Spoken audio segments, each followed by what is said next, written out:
Hello बच्चों, आज आपका एग्जाम रिलेटेड इन्फॉर्मेशन में आप सभी का हैं। आज हम क्लास 12th हिंदी में मोस्ट इम्पोर्टेंट पत्र फरवरी 2026 के लिए मोस्ट इम्पोर्टेंट रहेंगे। अब हम देखते हैं कि पहला पत्र कौन सा है। पहला है बैंक से किसी व्यवसाय के लिए ऋण प्राप्त करने के लिए आवेदन पत्र लिखना है।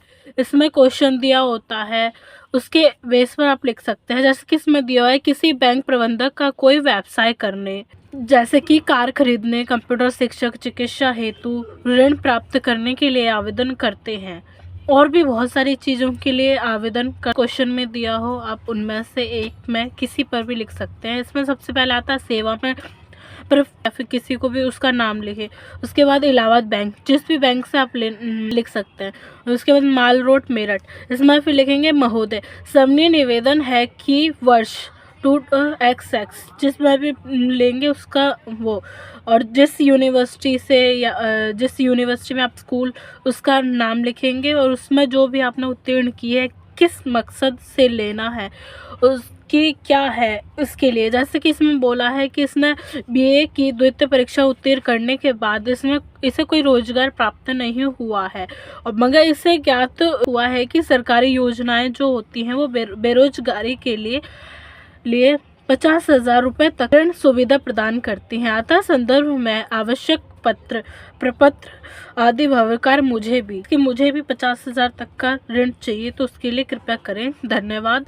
डेट, प्रार्थी, अपना नाम, मेरठ, आप ऐसे लिख सकते हैं। दूसरा पत्र जिसमें अपने गांव या नगर की सफाई हेतु संबंधित अधिकारी को जो पत्र लिखते हैं। जैसे कि इसमें क्वेश्चन दिया हुआ है, किसी दैनिक पत्र के संपादक के नाम एक पत्र लिखिए जिसमें मोहल्ले की गंदगी दूर करने के लिए स्वास्थ्य अधिकारी को प्रार्थना होगा ना, उस गांव का या फिर नगर का, उसके लिए लिखना है। अब सेवा में संपादक दैनिक अमर उजाला मेरठ, या तो नाम दिया होगा, अगर नहीं दिया होगा तो आप कोई भी जिसे आप जानते हो उसके उस पर लिख सकते हैं।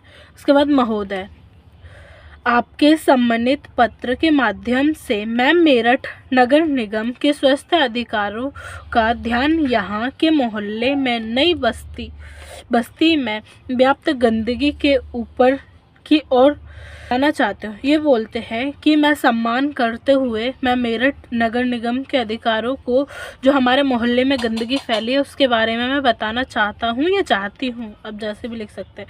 इसके बाद हर समय पानी सड़ता रहता है और असंख्य मच्छर मक्खी रहे। ये कहा है कि इस मोहल्ले को बसे हुए 7 वर्ष से भी अधिक हो गए हैं, मगर यहाँ की कोई सफाई का कोई भी सुनिश्चित नहीं किया गया है कि होगी या नहीं होगी। यहाँ पे गंदे पानी की निकासी का कोई प्रबंध नहीं है। नालियों में गंदा पानी सड़ रहा है। और आप देखते हैं, दिन में मक्खियाँ और रात में मच्छरों का तांडव नृत्य मोहल्ले के निवासियों का जीवन दुर्भर हो गया। दिन में मक्खियाँ और रात में मच्छरों का तांडव नृत्य के निकासी जीवन दुर्भर हो गया है। परिणाम, ना दिन में चैन न रात में आराम। नगर निगम, स्वास्थ्य विभाग आदि इस प्रकार की कुंभकर्ण निद्रिया का सोया रहा है। हैजा और मलेरिया जैसे भयानक रोगों के फैलने की आशंका से इनकार नहीं किया जा सकता। अतः समय रहते विभाग को सचेत होना चाहिए। का नाम आप कहाँ से लिख रहे हैं। अगर आपको ये वीडियो अच्छी लगी हो तो इसको लाइक, शेयर एंड कमेंट करें, और हमारे इस चैनल को सब्सक्राइब करें जिससे आने वाली नोटिफिकेशन आपको मिल सके और आप एग्ज़ाम में अच्छी तैयारी कर